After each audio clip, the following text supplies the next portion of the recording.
Dan dari sinilah saya akan memulai belusukan untuk mencari hal-hal yang unik dan juga yang membuat perut kenyang.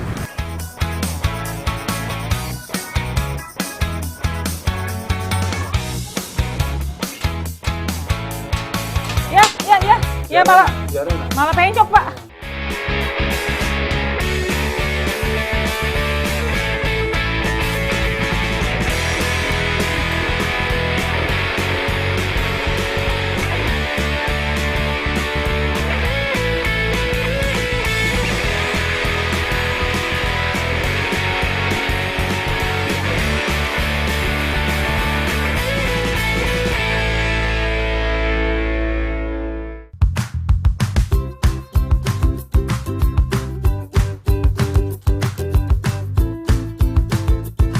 Pemirsa dulu sekarang, pasti sudah nggak asing lagi kan mendengar kata belusukan?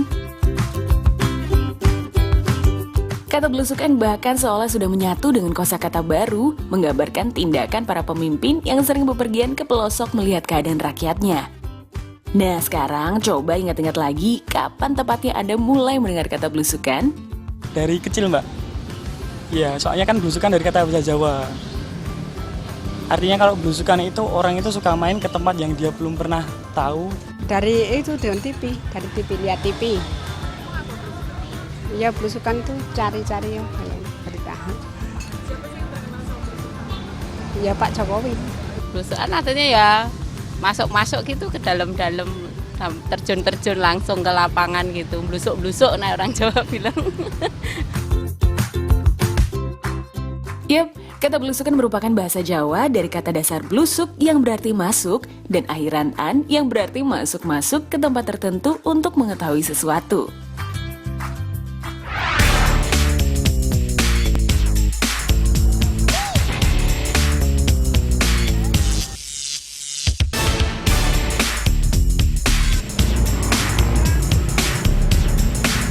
Nah, di belakang saya adalah titik 0 kilometernya kota Solo. Dan dari sinilah saya akan memulai belusukan untuk mencari hal-hal yang unik dan juga yang membuat perut kenyang. Monggo!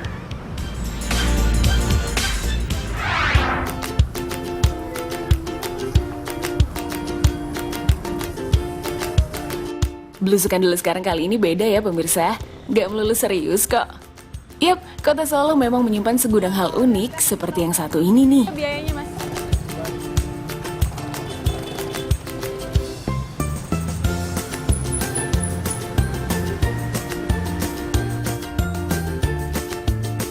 Nah, saya nemuin yang unik nih di sini. Kalau misalnya dulu Vale identik dengan mobil dan itu adanya di pusat perbelanjaan ataupun hotel ya. Tapi sekarang Vale ada untuk sepeda motor dan letaknya di pasar. Ih, Mas, hebat ya? Iya. Udah sejak kapan memangnya ada Vale untuk sepeda motor di pasar ini? Ya sejak di sini ditetapkan bebas parkir, larangan parkir di depan pasar gede. Oh, Iya. dan biayanya berapa tuh kalau misalnya mau nitip? Motor untuk motor cuma 2.000 rupiah. Vale parkir ini diterapkan atas inisiatif juru parkir Pasar Gede loh. Ya, karena pada awal 2016, pemerintah kota Solo menyeterilkan Jalan Urip Sumoharjo, kawasan Pasar Gede, dari aktivitas parkir dengan tujuan mengurangi kemacetan lalu lintas.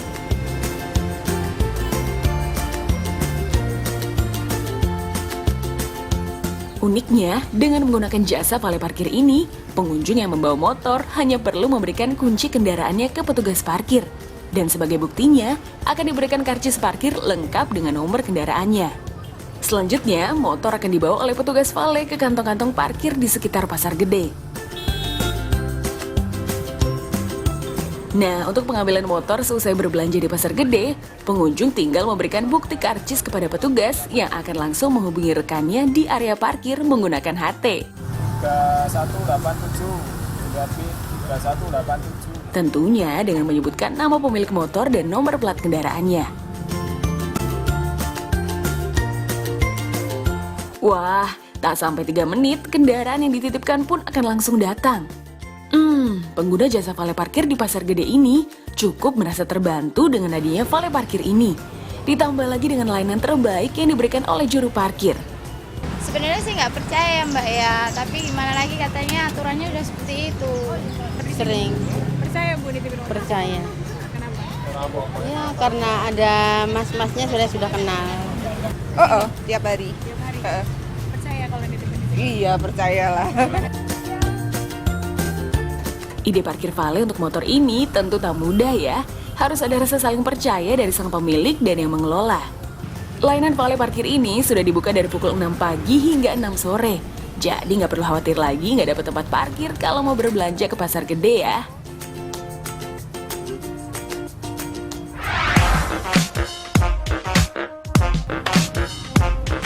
Kalau tadi udah ngomongin soal vale parkirnya, gak lengkap rasanya kalau nggak membahas pasarnya yang selalu ramai setiap harinya ini. Pasar ini merupakan karya arsitek Thomas Karsten yang masih kokoh berdiri hingga sekarang. Sejak dibangun di tahun 1930-an, pasar ini telah beberapa kali mengalami kebakaran, namun selalu dibangun kembali sesuai bentuk aslinya. Hingga saat ini, Pasar Gede menjadi salah satu tempat berburu jajanan tradisional yang menjadi ikon kuliner kota Solo.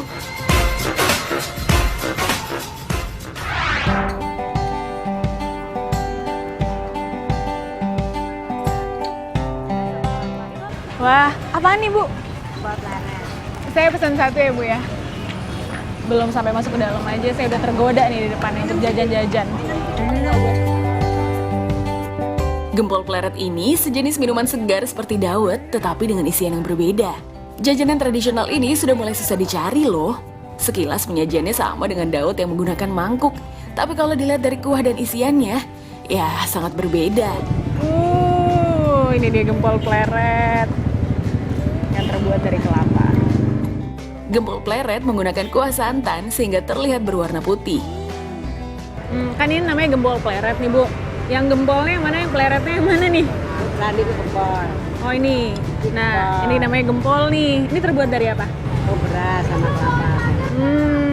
Oke, kalau misalnya pleretnya yang ini ya berarti ya. Ya, ini beras. Nah, ini terbuat dari Beras, kelapa, garam, gula. Oke.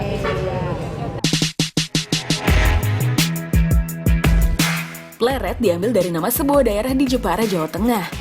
Iya, minuman gempol pleret konon memang berasal dari daerah Pleret ini, yang kemudian menyebar ke Semarang, Jogja, dan juga Solo. Namun, gempol pleret dengan bentuk seperti ini memang hanya bisa ditemui di kota Solo. Karena setiap kota memiliki ciri khas tersendiri dalam penyajiannya.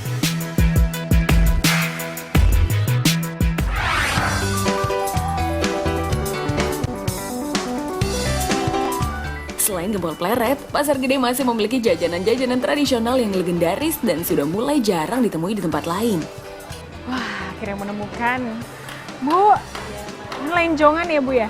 Mau kenalan dulu sama makanan ini semua, ada 12 macam. Oh, khas Solo. saya kira kenalan sama siapa Mbak? Kalau kenalan sama makanan, ya boleh juga sih. Ya, boleh cobain. Ada apa aja Mbak? Yap, lenjongan adalah jajanan tradisional yang terdiri dari 12 isian. Ada ketan hitam, ketan putih, saus yaitu singkong diparut, cenil, klepon, gendar, tiwul gula putih, tiwul gula merah, grontol, parutan kelapa, serta disiram dengan gula merah. Penyajiannya pun cukup unik, yaitu dengan daun pisang. Siap bidang. Wah, lenjongan. Katanya terdiri dari 12 macam nih ya. Saya mau tahu gimana rasanya 12 makanan itu dicampur jadi satu. Rasa manisnya nikmat sekali. Melengkapi manisnya berkeliling di Pasar Gede Kota Solo ya.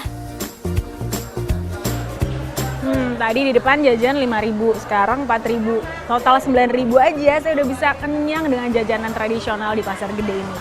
Tapi belum kenyang juga sih. Habis ini kita bakal belusukan lagi.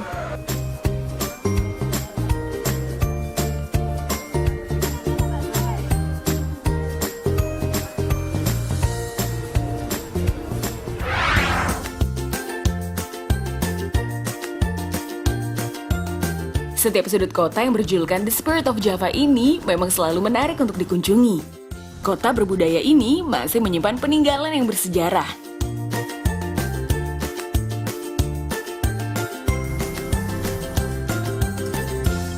Seperti keraton yang didirikan kembali oleh Susunan Pakubuwana II pada tahun 1744 ini. Hingga sekarang, kompleks bangunan keraton ini masih berfungsi sebagai tempat Sri Sunan menjalankan tradisi kerajaan, sekalipun masyarakat umum juga bisa menikmati tempat ini sebagai objek wisata. Salah satu yang eksotis di Solo adalah peninggalan bersejarahnya, yaitu Keraton Surakarta Hadiningrat. Dan salah satu yang nggak boleh dilewatin adalah berselfie bersama dengan bapak-bapak abdi dalamnya. Pak, kita foto dulu ya Pak ya? Iya Pak. Ini Pak. Wah. Oke. Walaupun pasang tampang serius, ternyata bapak-bapak abdi dalam penjaga keraton ini pandai bergaya ya.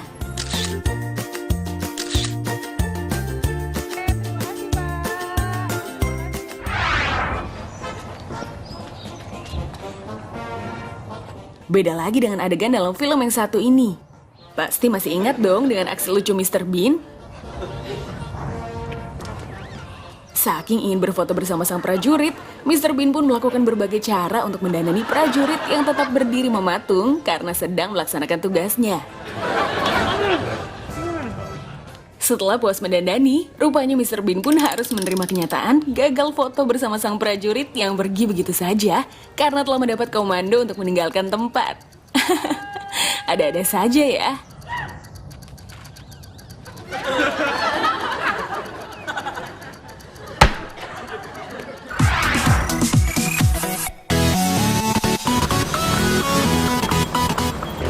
Aduh, capek juga nih.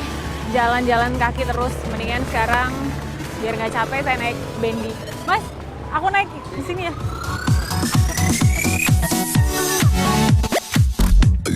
Bendi juga merupakan salah satu warisan budaya yang sampai sekarang masih terus dilestarikan.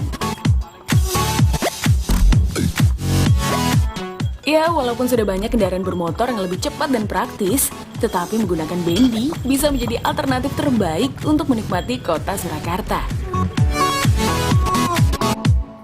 Berkeliling di sekitar Stadion Manahan tentunya nggak lengkap tanpa mampir dan mencari kuliner tradisional khas Solo lainnya.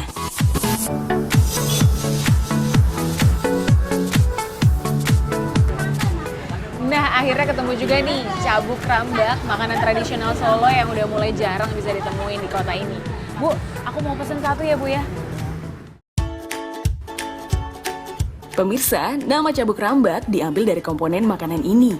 Kata cabuk mengacu pada wijen yang merupakan bahan utama sausnya. Sedangkan rambak adalah kerupuk yang terbuat dari kulit sapi. Ya, dulunya cabuk rambak ini memang dihidangkan bersama kerupuk kulit atau rambak. Namun karena harganya yang semakin mahal, maka kerupuk kulit diganti dengan kerupuk nasi. Seunik namanya, penyajian cabuk rambak juga cukup unik. Berwadahkan daun pisang yang disebut pincuk, irisan ketupat akan disiram dengan saus yang terbuat dari wijen putih, lalu kemudian beberapa buah kerupuk rambak akan ditambahkan di atasnya. Nah, tak lupa dengan menusukkan sebatang lidi di atas salah satu irisan ketupat. Yap, cabuk rambak ini bukan dimakan dengan tangan atau sendok garpu, melainkan dengan lidi.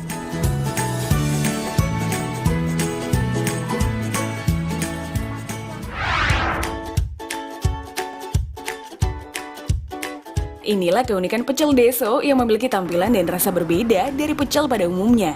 Selain sambal yang dibuat dari wijen hitam, pecel deso menggunakan nasi dari beras merah.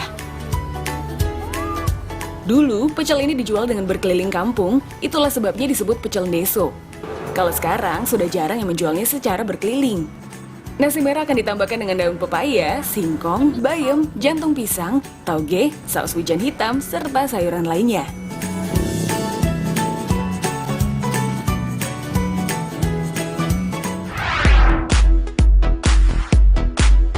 Pemirsa jangan salah ya, meski masih memegang teguh adat dan kebudayaan, kota Solo ini terus berinovasi.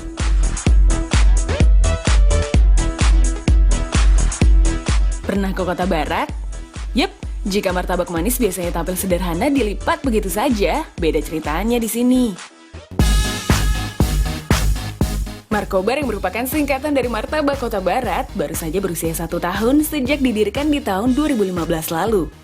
Uniknya, bagaimana bisa warung martabak ini begitu menghebohkan hingga viral di dunia maya dan menciptakan tren baru sebagai martabak manis yang lezat dan ngehits.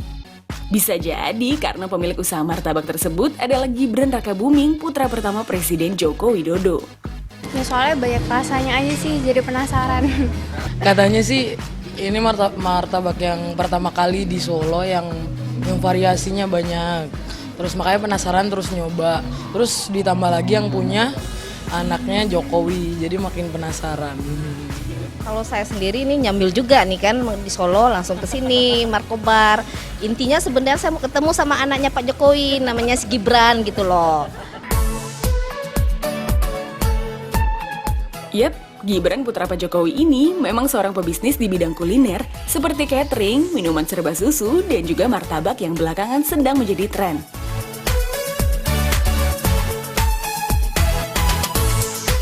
Menu spesial yang menjadikannya berbeda dengan martabak lainnya adalah bermacam-macam topping yang digunakan. 8 hingga 16 topping dengan varian rasa yang berbeda seperti coklat, keju, green tea, dan lainnya. Terima kasih.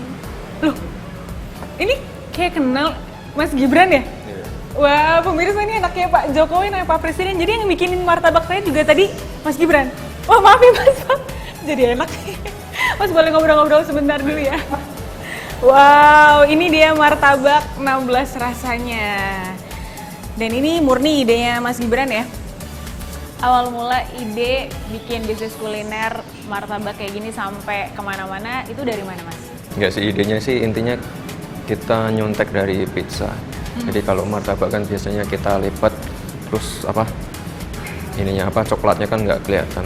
Ya ini kita buka aja, terus kita kreasi dengan 8 atau 16 topping dengan jenis coklat yang berbeda. Kayaknya nggak lengkap rasanya kalau nggak cicipin ini. Saya cicipin ya Mas ya? Ya silakan. Yang mana dulu nih yang saya cicipin? Mungkin nyobain yang green tea dulu. Oh, yang green tea dulu.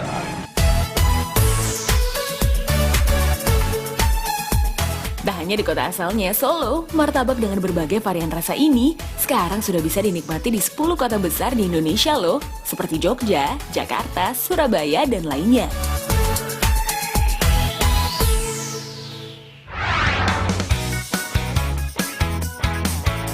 Pemirsa, setelah ini kita akan belusukan lagi tak jauh dari kota Solo. Tetap di Dulu Sekarang ya. Ya, Mama.